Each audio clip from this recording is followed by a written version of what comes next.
From Africa to Oxford, applying for scholarships can be very overwhelming, from understanding eligibility to crafting a strong application. And that is why we are bringing clarity to your way. My name is Itunoluwa, and I'll be your host for this session. And I would like to introduce our speaker for today, Adenike Adekombi. It's very nice to have you here, ma'am. Thanks for having me. Okay, so for us to know more about who our speaker is, I would love to read a short bio summary of who she is and how she got to apply for the MasterCard scholarship. So Adenike is a Nigerian trade lawyer and an alumna of University College, University of Oxford, where she pursued a Master of Science in Law and Finance through the Faculty of Law and said Business School as a MasterCard Foundation scholar. She earned her bachelor's degree in law from the University of Ibadan, graduating with first class honors and being named a scholar of the Nigeria Higher Education Foundation in 2018. Before Oxford, Adenike spent 3 years as an associate at Olaniwu Ajayi LP, a leading Nigerian law firm. She advised financial technology companies on deploying payment products to promote financial inclusion and cross-border trade, helped local fintech companies raise capital through investments and loans, and supported foreign tech and fintech companies in establishing operations in Nigeria, thereby contributing to foreign direct investments in the country. Beyond her work at Olaniwo Ajayi LP, Adenike volunteered for 17 months with the Nigeria Startup Act Secretariat as a writer and policy advocate, engaging in policy advocacy and stakeholder engagement to support startup businesses and improve the case of doing business in Nigeria. Welcome, ma'am. Thank you for having me, Tunu. Thank you. It's actually a pleasure because speaking from the perspective of a law student, they've brought someone that actually knows our stuff. All right, so to save time, we'll be going straight into the questions we have for our speaker today. I believe these questions are questions that might be running through the minds of recent graduates or someone that has been in the labor market for a while and loves to study abroad. I would like to apply for the MasterCard scholarship. So I'll be going straight to the first question. What do you think made your application stand out that potential applicants can actually emulate from? I was just saying to you before we went live, this is a difficult question to answer just because I didn't review my Yeah. application. It's difficult to say exactly that this was, the score sheet that the administrators worked with and, used. But I think two things are helpful: being clear and being persuasive. In a very big way, applying for whether admission to a school or applying for a scholarship or even a job is about storytelling.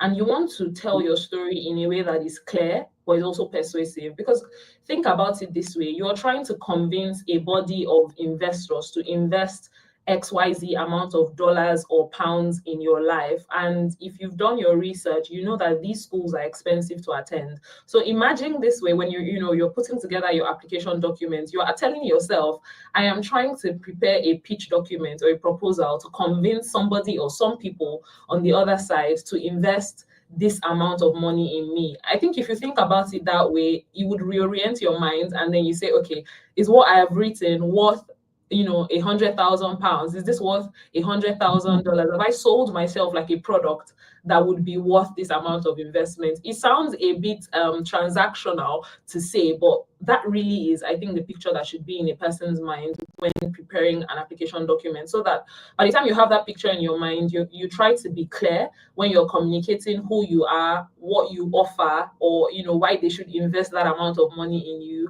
And you're also able to be persuasive because you're trying to persuade them to invest in you. So I think that's a way to think about it when you are, preparing your documents. And I think that's a good starting point. that would then, set the tone for how you can then, put your documents together in a way that is clear and persuasive and then makes you stand out, because I think it's really a test of who's more convincing. You have hundreds or thousands of people applying for these things. Somebody is going to be more convincing than the other. And I think the more convincing people tend to get in. All right, thank you very much. Well, I think, like you said, you are going to answer the question as honest as you can. So, my next question is, how would you actually say an applicant's essay or personal statement should be structured to clearly show, when we talk about leadership and community impact? How do you think an applicant's essay or personal statement should actually be structured? Hmm. That question, it requires a bit of specificity, but I'm going to try to answer it on a general level. And I say it requires a bit of specificity because different scholarships have, different requirements. But one of the strong ones you see across board for the likes of MasterCard, for example, is a commitment to the development of Africa. And that usually involves, showing examples of how you've been in leadership and you've positively impacted the community. Now, I think something that easily happens with people is we start thinking of what grand things have I done? Maybe I started this or I started that. And that is one bucket to show that you've been involved in community development and leadership, but it's not the only way. So I think my first starting point would be, or my starting point rather would be, try not to start from anything that comes to your mind that has positively impacted your community. And if you are in Africa, from any of the countries in Africa, anything you've done would be directly correlated or directly contributed to the community that where you're from. It could be school, it could be your work, it could be your social communities and things like that. So start thinking about even the small things. I think there's a tendency to despise or look down on the things that seem small. So maybe you were head of a student community group in your university. You might think that's small, but that's part of community impact. So think about the small things as well, not just the big things. I know some people give up because they haven't started an NGO, and then you might go start an NGO to prove that you've given to the. That's not the only way. If you started an NGO, it's fantastic, but it's not the only way to show that you've given to the community. I'll give myself as an example.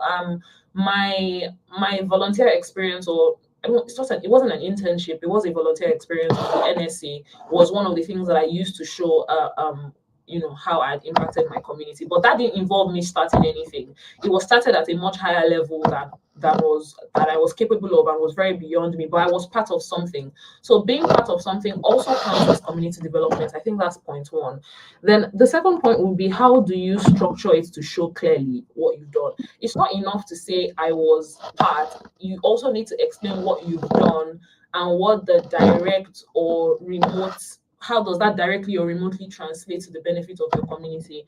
So if you worked with a think tank, for example, you need to show how the activities of that think tank, but not just the activities of the think tank as a whole, but also you specifically in the think tank has then gone on to address XYZ issue in the community. So I would say be very specific, think about even the small things as well, but also be very specific about the role that you played in whatever you did. So don't just say, I started something. You started it, what did you do, and what did it result in? You understand? So participation, activity, what you did, and then what the result was would be. I think those three things would be a good structure to have when you're talking about what you've done in the community. But also think about the small things, please. It's not only for people who have started big NGOs. All right, thank you very much. So I think this is just more or less like an advice for people to start small, then gradually go into something bigger. I mean, So, if you've started big, it's fine. I say this for the people who might feel left out because they haven't done any grand, thing. So it doesn't have to be that you were the founder of something. Founders are fantastic, but people who didn't found also have, an opportunity as well. I think I'll support you. So what do you think are the kind of experiences or activities that matter when applying for the Mastercard scholarship? Is it that you have to be a political leader, or you have to be a volunteer, or you just have to, like, what do you think are actually the activities that matter when applying for MasterCard scholarship? Hmm.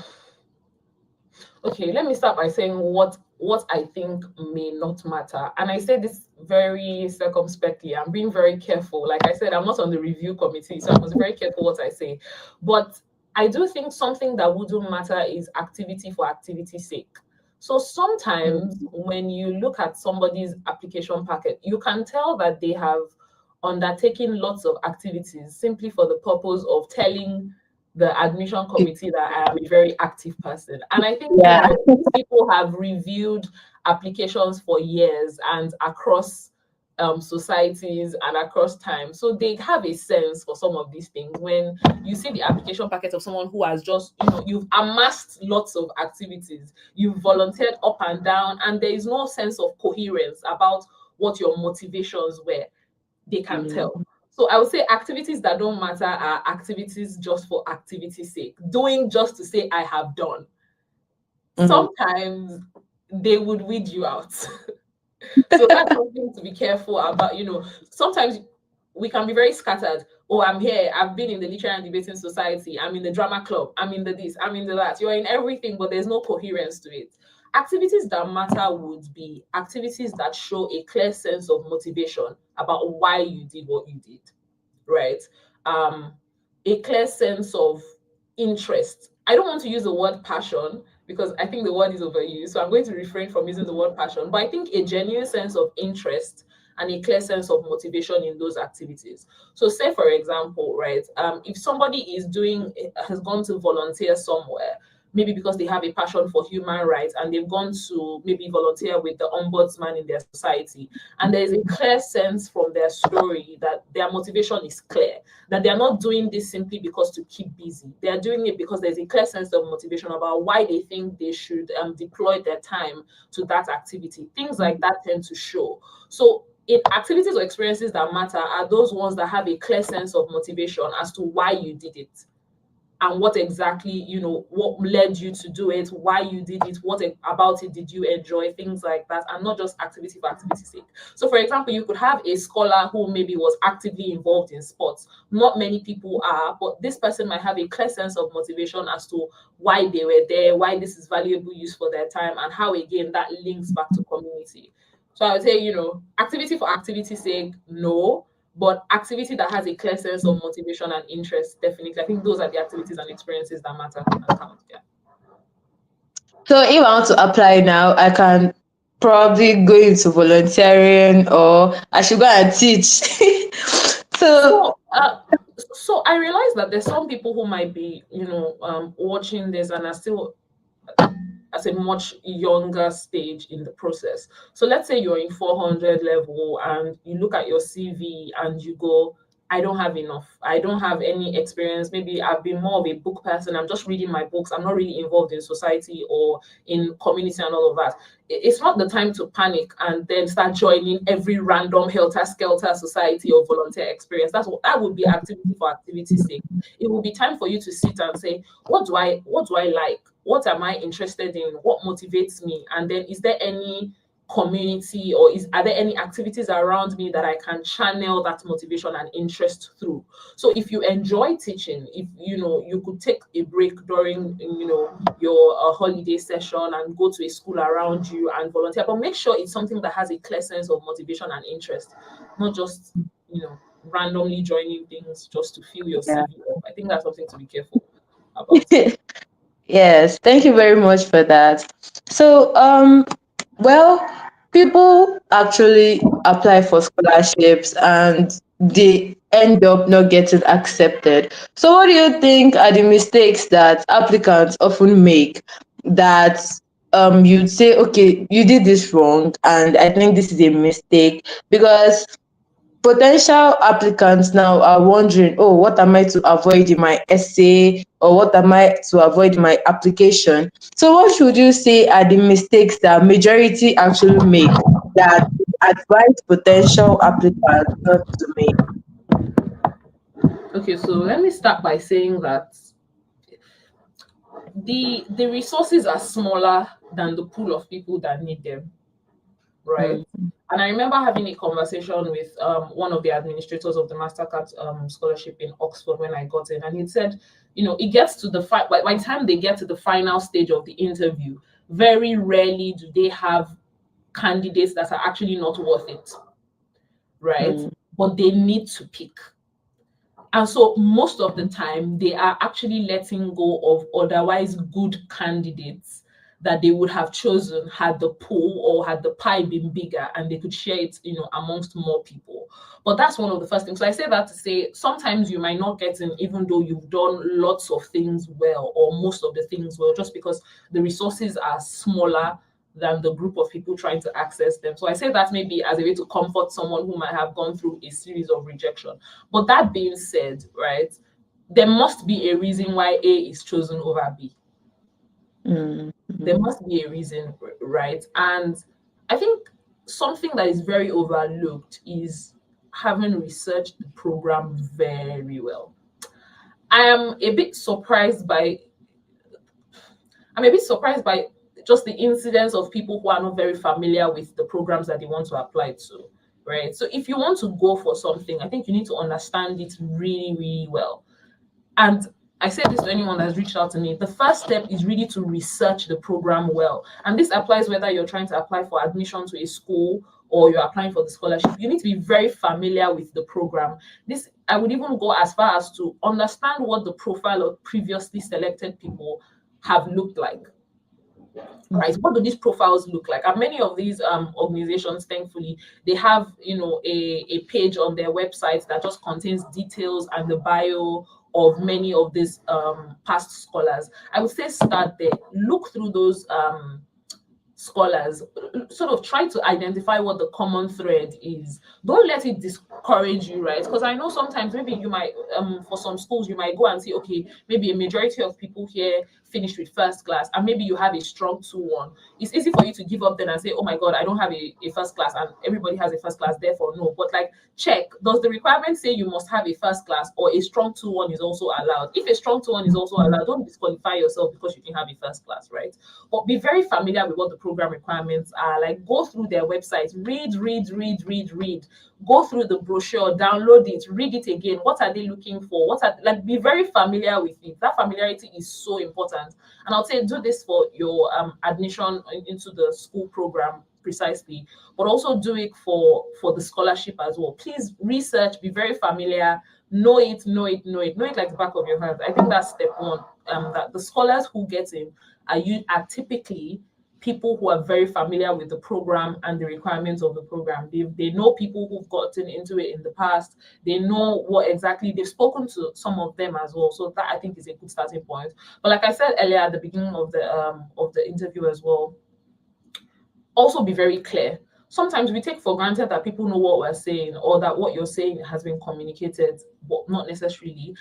When I was preparing my application documents, there was a particular webinar I joined, and the person kept emphasizing how it's so important to show people and not just tell people. So say, for example, you want to communicate the fact that you're a resilient person and that, you are dogged, you go after things again and again. You don't write, I'm very resilient. How should I believe you? I don't know. You might be lying. You need to show me that you're very resilient. And that's where using real life examples from your life to show that you are resilient. An example of resilience could be that, you had to juggle working and schooling at the same time. And, though it was, a very high pressure environment, you didn't crack. There's a way to use examples to buttress that point. And you don't write, I'm a very hardworking person. No, we need to see examples of that hard working nature that you claim. So it's very important that you show people, don't just tell people. And don't say, I'm very passionate about the development of Kenya, or I'm very passionate about the development of Nigeria. How am I supposed to believe you? You are the only one saying that to me. So you need to, something I recommend people do is go to the brochure, look at the requirements that they have for the scholarship, and ask yourself, what incidents or what experiences in my life would serve as a good example of this eligibility requirement? So one of the examples, one of the requirements would be they want academically talented people, people who have done well. You don't go in your personal statement and say, I'm smart, I've always been smart. When I was born, everybody said I was so intelligent. No, you adduce evidence. So you're giving evidence of I'm smart. Oh, I won a prize in this in secondary school. I won a prize in that in high school. That is evidence that you are smart. Do you understand? And that's how you show them that you are smart, not just tell them that you're smart. Or if you say you're passionate about policy advocacy, we need to see instances of when you actually advocated for policy. So don't say I'm passionate or I'm interested without evidence. You need to show workings, as they would say. So yes, you need to show workings. So I think that's another thing that people do. And anything that I say do, the reverse is what you shouldn't do. Right? I think another thing is don't assume that people know what you are saying. And this can get lost in translation. So if somebody is describing what happens in Kenya to me as a Nigerian who has never been to Kenya, they need to be very specific about painting the picture, right? So that's why you must use terminology that across culture or across countries people can understand. It's why you see people using things like I was best graduating student, having ranked first out of 100 and something students. Everybody understands that, right? But if you say something like maybe I was best in WAEC, you need to, like, a random West African might know what WAEC is, but somebody who is maybe from Australia and doesn't know, so you need to be very clear. Don't assume that what I'm saying is something, this general knowledge, everybody understands. Remember that you're speaking to people who may not necessarily be from the same context as you. So that's also something to avoid. What else? Avoid being generic. Yes, avoid being generic. I recently read a personal statement, and it was a lovely personal statement, but the start with was, I've always been driven by a desire to excel. And I was like, please take this out. And I said to the person, please take this. Like, it was a beautiful personal statement, but that was the beginning. I have always been driven by a desire to excel. Too generic. Try not to be generic. And the pitfall to that is in trying not to be too generic, some people stretch it to the other end and then try to be extremely flowery. You're trying to look for a good balance. Don't be generic. Don't, those statements like when I was a boy, I walked up and down the village to carry water. There are ways to say those things. There are ways to say those things, but try not to be too generic. You're writing to people who have written hundreds and hundreds of personal statements. I think another thing to be careful of is some of you may have reached out to people who succeeded in the past. And in looking at their personal statements, there's this urge to almost copy. Don't do it. Not two people are alike. And it's a temptation that sometimes isn't easily avoided because you're looking at this personal statement, it's beautiful. You already know that it has worked for somebody in the past. But remember, you're looking at just the personal statement. There's a way the personal statement interacts with all the other documents in your application package that you can't just lift someone's personal statement or try to use the exact words, use the exact terminology, or try to copy their story or adapt their story for your own life. So something I would recommend people do is write your own personal statement before you look at other people's personal statements.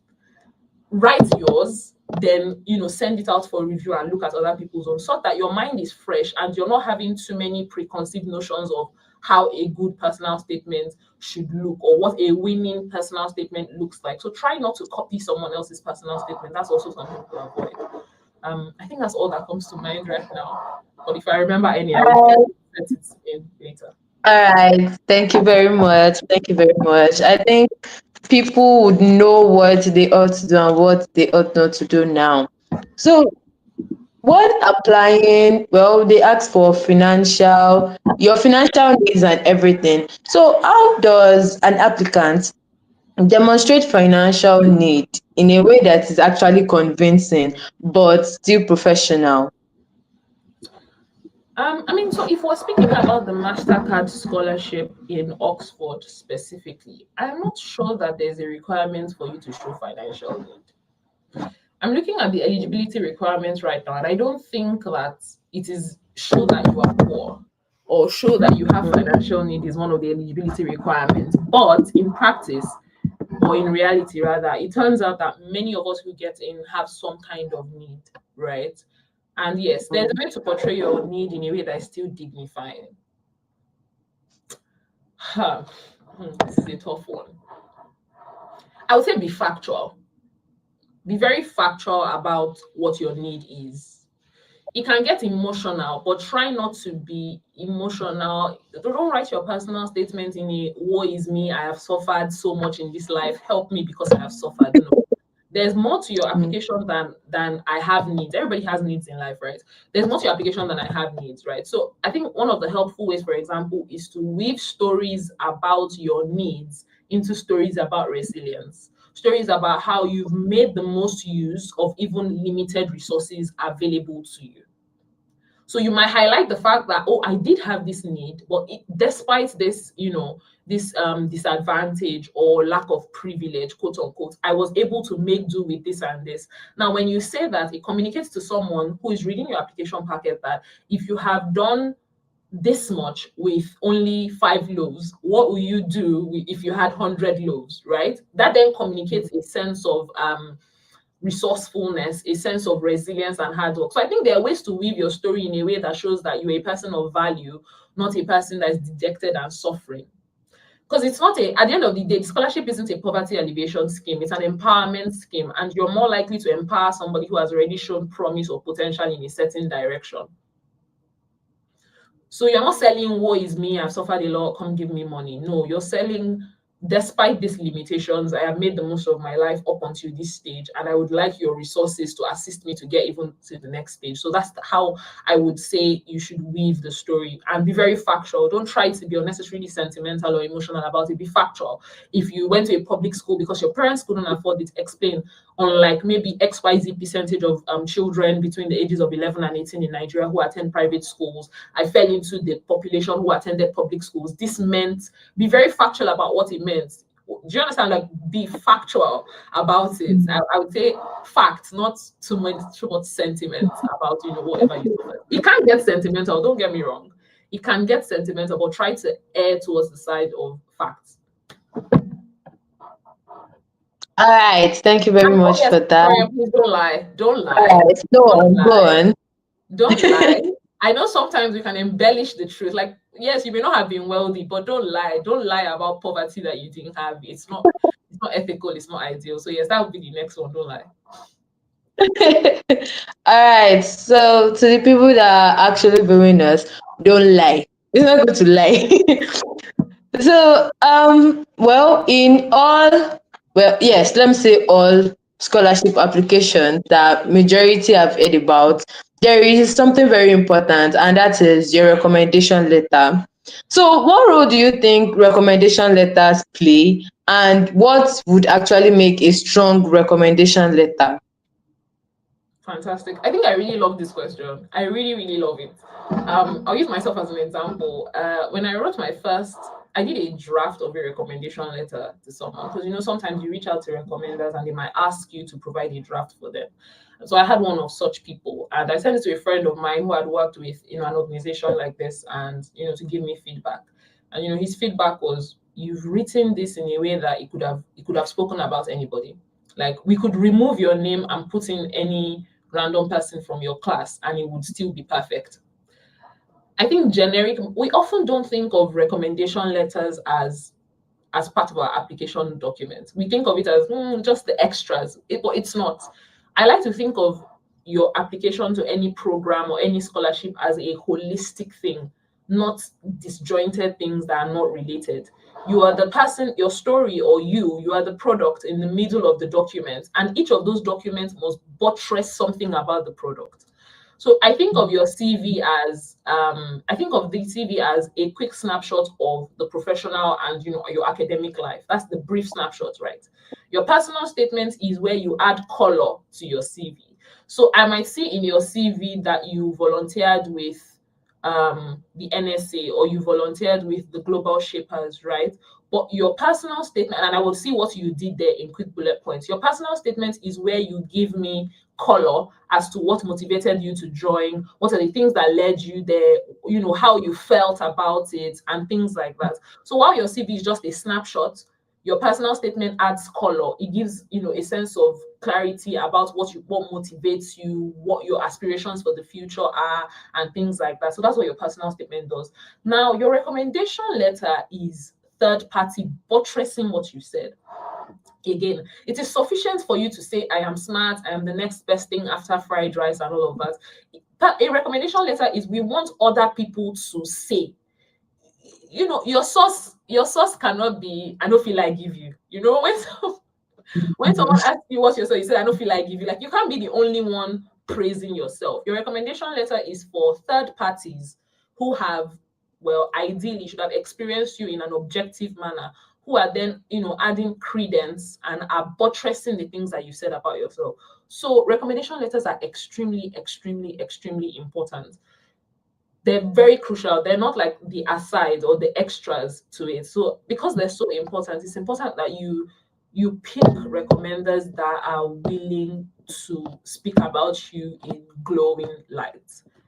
Pick recommenders who are happy to, that you can sit down with and say, this is the image I'm trying to portray, this is the identity I want to communicate to the scholarship or the admission body, this is the story I'm trying to sell, and how they can come alongside you and add color to that story. So you don't want generic personal statements. You don't.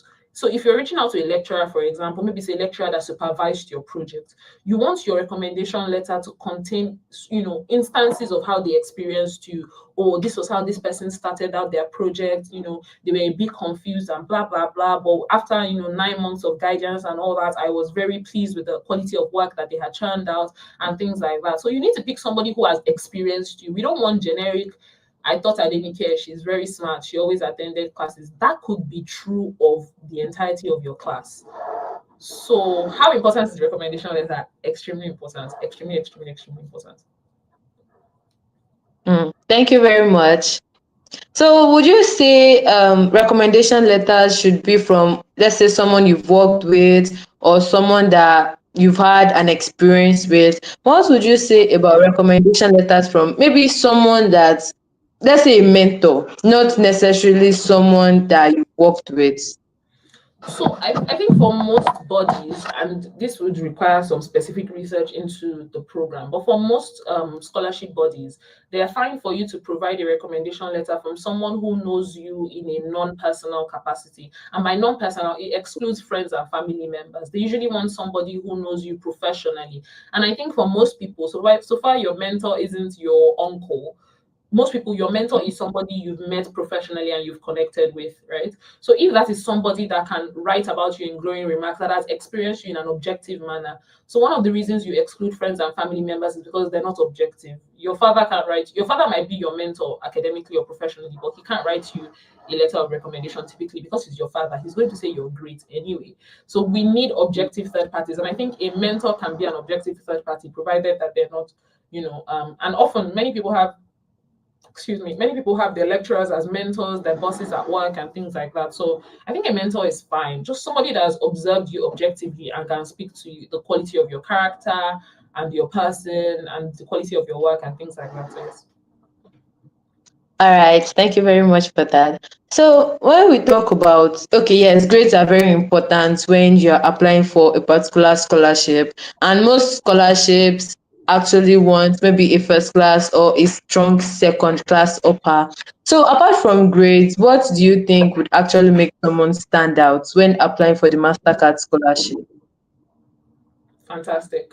So again, it's back to the eligibility requirements, right? Think of it as the admission committee has okay, if you've ever done public speaking, right? If you have a public speaker on stage, if you look at the score sheet of, if you've ever done a debate or whatever, if you look at the score sheet of the judges, you'll find about 5 or 7 parameters on which you're being graded, right? So you might find coherency, quality of points, how well dressed are you, how you manage your time and things like that. And all those different buckets would have different weights. So coherency of thought might rank, might have 20 points. How well you manage your points might have 5 points and things like that. But they all matter, right? And somebody who may have had, very clear points, but delivered the speech in a watery manner might score high on coherency of points, but very low on quality of delivery. I say all that to say that when the scholarship team typically, and I envisage this is the case, Now, when the scholarship team is looking at your documents, they are thinking about you, how you rank across eligibility requirements, not just in one bucket. One mistake I've seen, especially academically talented people make, is to place so much emphasis on the fact that they are smart that they ignore all the other parameters that are also being considered. Right. So if you look at the information document now that has gone out from the AFOX team about the call for applications, they mentioned, being from an African country, demonstrated track record of maybe academic excellence and all that. But there are other things that are there. They want to see demonstrated track record of leadership and service in the community. So if you make a lot of song and dance about how smart you are, you score very high on that point. But on all the other points that still matter, you score low. So whether provided you meet the minimum requirements, you have your first class, you have your very high 2-1, and I'm speaking specifically for the MasterCard scholarship. There are other scholarships where a first class or 2-1 is not a requirement, but provided you meet the requirements, make sure not to neglect all the other buckets. So treat the eligibility requirements as buckets that you must fill with sufficient water.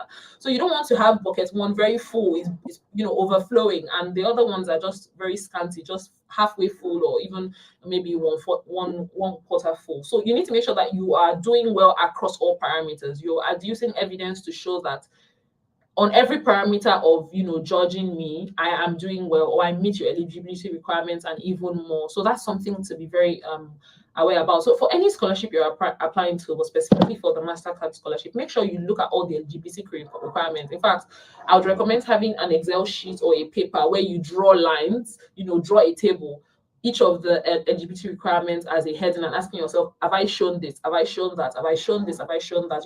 What evidence have I provided to satisfy this requirement and this and that? And almost like a checkbox approach, so that you make sure you're covering your bases and not just doing well in one parameter, but the others are suffering. All right. Thank you very much. Thank you. I think people would actually gain a lot from the criteria that you mentioned. And people that don't have these experiences, I think they would actually go into it little by little so they can know what to do and what they've not done, and maybe how to make a better impact later on. So when we talk about, okay, yes, career goals now, how do you think an applicant can connect his or her career goals to MasterCard's mission so the application can actually feel aligned? That's a really great question. It's a really great question because MasterCard does have a goal with the MasterCard Foundation scholarship. The MasterCard Foundation rather has a goal with the scholarship, and the goal is clearly spelled out on the MasterCard Foundation website itself. The mission really is to empower the next generation of leaders that would work for the development and advancement of the continent. That's the idea. So it's like, I don't know if dating is a good example to use, but it's like, that this person is trying to achieve this. How do I come along in helping them achieve that? So I think when you are setting out your career plans, or even telling a story about what your career has been like in the past, you need to have the MasterCard's goal in mind. That, am I the kind of person that has so far worked for the development of Africa? And it doesn't have to be Africa as a whole. Your little corner of Africa is part of Africa. So you don't be overwhelmed by the fact that I'm saying Africa. I don't mean that the work that you've done must have been heard in South Africa, even if you're in Nigeria. No, I just mean that whatever you've done must have impacted a portion of the continent. Even if it's a small portion, it is sufficient, right?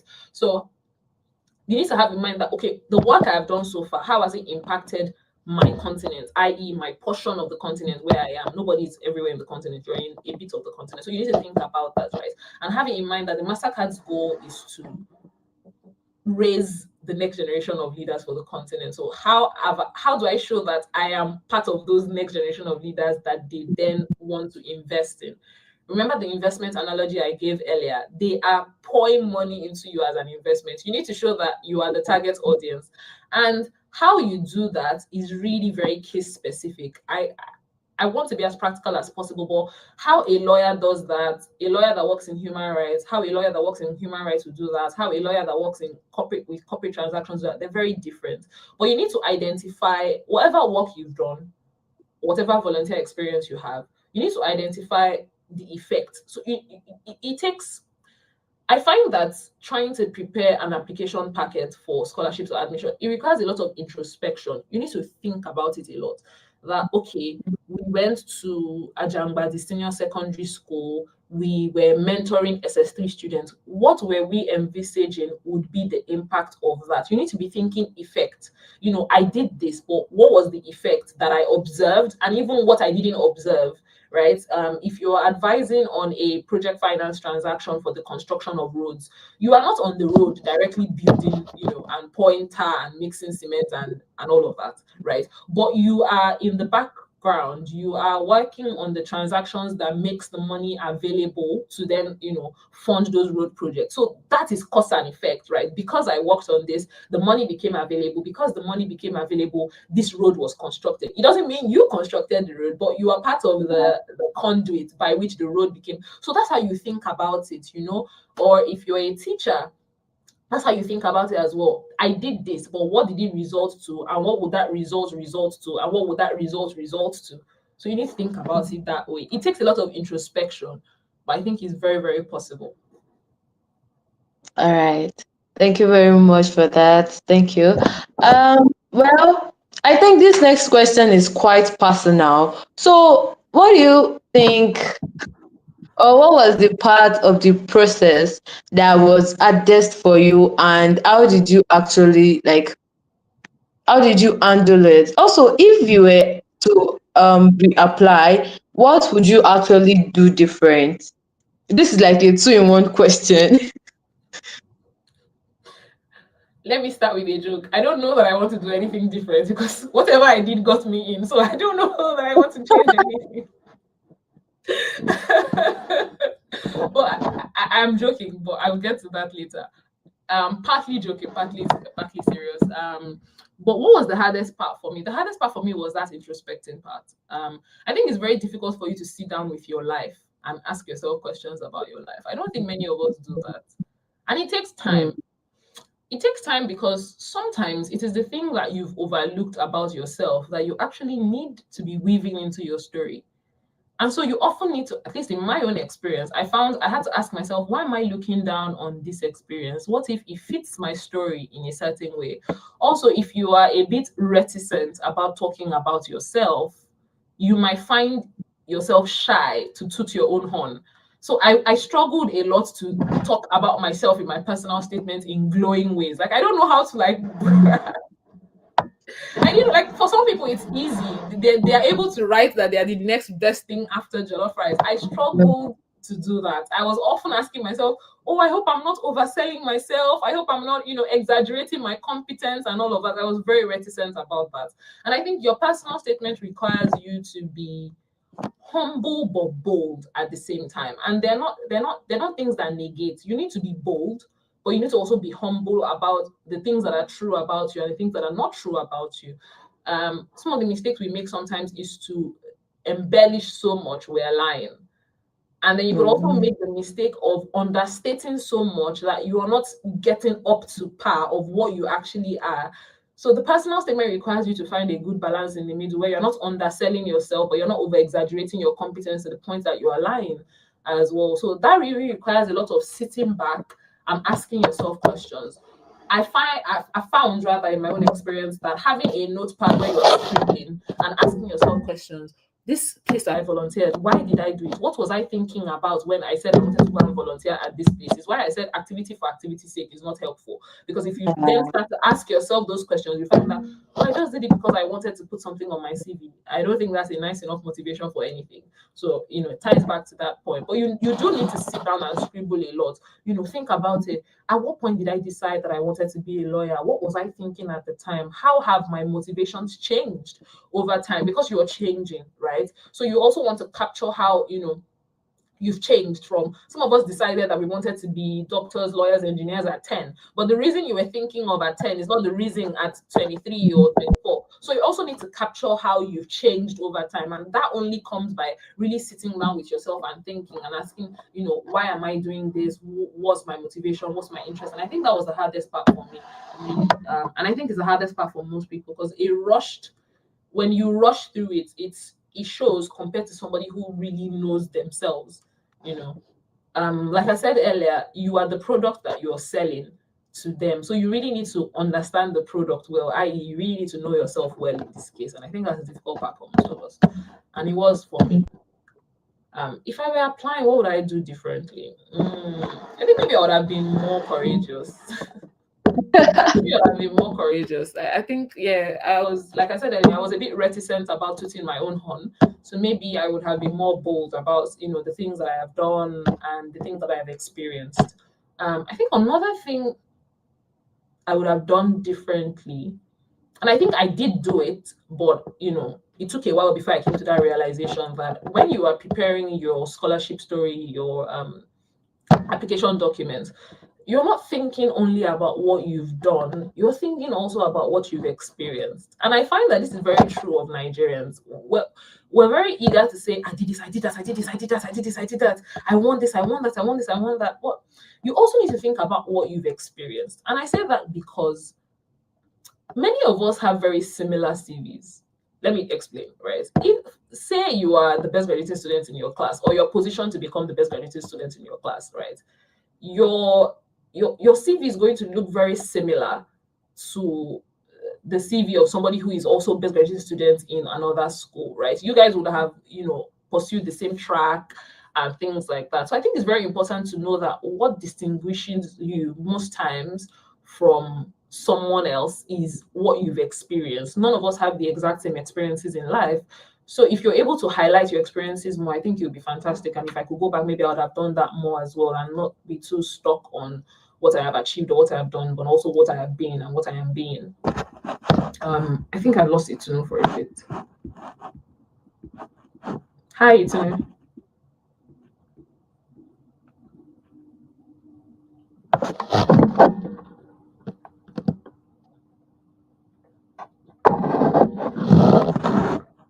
Well, I'm very sorry. I think I had network break from my Okay, end.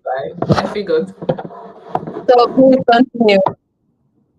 Yes. I just wrapped up on that question of if I could go back, what would I do differently? I was just highlighting the point of, not just focusing on what you've done or what you've achieved or what awards you've won and all of that, but also finding intelligent and unique ways, genuine ways to weave your experiences into your story. Well, that is actually very inspiring. Would I say yes, inspiring because it's also giving future applicants like knowledge before that time comes for them to know, oh, this is what I should avoid before I start, and this is what I should actually go into when I want to apply. So we are gradually rounding off. I would be asking my last question. Then maybe you can now like maybe share your experience with us before we finally end. So my last question is for the sake of people that are applying, the new applicants and future applicants, what is that piece of advice that you'd give to someone that is just applying for the MasterCard scholarship? Mm, it's more like a canvas of advice, really, a piece. But try as much as possible to be calm about the process. It can be overwhelming, especially, because I recommended earlier that people do a lot of research into the program. But I find that that process of becoming more aware of what is needed can often make people feel discouraged. In my own experience, there will be Saturdays where I'll be in my room researching on these programs, looking at the profiles of people who got in previously, and I'll be like, oh my God, these guys are beyond me. Like, they're so accomplished. I don't think I can come. So sometimes you need to take a break from the overwhelming nature of it all, which is why giving yourself a lot of time, starting early. There might be people on the call now who realize, okay, maybe I'm not in the best frame of mind to make a good application this year. I know people who, and this is the case for most people who have successful outcomes, where you already know a year before that I would apply in 2020, 2026 as opposed to 2025. So you have a year of preparation, you have a year of thinking about it, you have a year of getting your money in order. So some people, you've done that in the past year and now this is you, right? So if you are in that place where you feel like you're not ready yet, maybe you've watched a lot of videos, you've listened to lots of people speak about it, and you have genuinely come to the assessment that it doesn't seem I'm quite ready yet to make a compelling application. And you're able to identify what are the things that are still missing. And you can spend the next year building, stamina to then be ready to make compelling applications. There are people in that bucket, but there are people who are ready, right? There are people who maybe you've given it a few chances in previous years and none of them have been successful. I would say take some time to step back and identify what you need to be doing differently. You may need to compare the things that have been successful in the past and the ones that weren't successful to identify what are the common threads. So what are the commonalities with the things that succeeded and the things that didn't succeed, and try to take that information and the data that you have and then apply it to your current situation. So that's advice for people who have tried and tried and tried and it seems to not be working. For people who maybe might be giving this their first attempt, you feel you are ready, I think don't neglect research. Like, lots of these videos are available on YouTube. Most times you even have to reach out to people, but do that if you can, right? You are able to go through videos, listen to people's experiences. In fact, when I was writing my application, there were videos of people who would place their application like in just a small box by the corner and would be breaking it down, telling you every single thing they did. Don't just watch videos of Nigerians, watch videos of non-Nigerians as well, people from other continents of the world. I mean, because you are not competing just with Nigerians, you're going to be competing with people from all over the world. So get your material together, but try not to be overwhelmed. If you get overwhelming, step back from it, take a break. What else would I say? Let me go back to my first point: clarity and persuasion. You are really selling yourself as a product. Remember, whatever your school fees is, or whatever the cost of sending you to school is going to be. For some of you, it can be as high as £100,000, whatever. You should have that figure ever before you and ask yourself, what I have, does it warrant 100,000? Your answer will sometimes be no, but you are, again, sometimes we look at you might see someone selling a wig on Instagram and they tell you, oh, it's 1.5 million, and you go, you know what, it's expensive, but it is worth it. That wig looks nice, right? So that's what you're trying to do to your story. You're trying to make them go, oh wow, 100,000 is expensive, but this person is worth it. That really should be the image you're having in mind. You need to be clear, you need to be persuasive, and I think as a last point, I would say, don't forget that your whole application packet is a holistic bunch that sells you as a person. Don't think of it as my CV is just my CV, my personal statement is just my personal statement, and the letter of recommendation is just on its own. You need to make sure that they tell a coherent story about you as a candidate and why you should be selected. So I think that would be a quick wrap up. Well, thank you very much.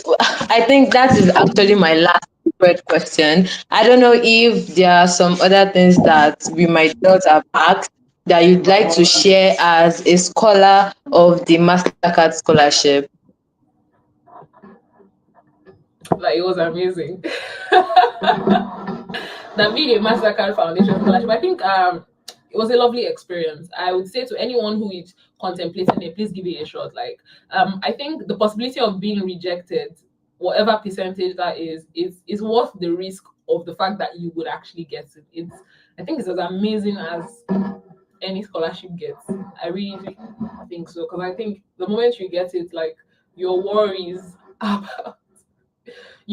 about the grad school experience would just, like, maybe halve, and the other half that's left for you is just how to read your books and make sure that you do well. I think it was such an amazing experience, and for anyone who is considering it, please go for it. Go for it. If you're considering it, whether now or for the next year, absolutely go for it. The AFOX team has already published the call for applications. It's a 4-page document that sets out nearly everything you need to know about the MasterCard Foundation scholarship in partnership with AFOX. Oh, an important point to note, I made a mental note to say this, but I haven't. The MasterCard Foundation scholarship is one of about 6 or 5 scholarships that the AFOX team in Oxford administers. So please do take the time to go to the AFOX website, that's Africa in Oxford website. They have a list of all the scholarships administered by the AFOX team. So MasterCard is the big one that's very popular, but there are a few other scholarships as well that are administered by the AFOX team in Oxford, and I know there's the Oppenheimer, the Standard Bank scholarship used to be there a while ago. I don't think it's there anymore. But please check, just in case, it's not just MasterCard, you could be considered for any of those other ones as well, which might even be more niche and more suitable for you. So please, you'll find all this out by doing the research. Just, take the time to do the research, find out as much as you can about what is available for you, and yeah, and go for it. All right, thank you very much for that. I believe from everything we've been talking about, from the essays to the recommendation letters to mistakes that you ought to avoid as an applicant, I believe a lot of people will actually be moved to apply for the MasterCard scholarship. I think And that's good. it's something that we are actually encouraging people. I think I also follow in your footsteps. I will probably apply for the MasterCard scholarship. So, well, I want to say a very big thank you for honoring our invitation. I know it's not easy being over there, and then you have a lot to do, and then you're also making out time to share your experience with people and help people that would be applying so they don't make mistakes and maybe they have a chance to apply for the MasterCard scholarship and then get chosen. Thank you very much. And we really appreciate your presence. Thank you. So I think we still stayed within time. We did. Well, I want to say my final thank you. Thank you very much. And we are going to end this wonderful session. All right. Thank you so much, Itunu, and good luck. Good luck with your Thank application you. when the time comes. Yeah. Thank you. All right. Bye.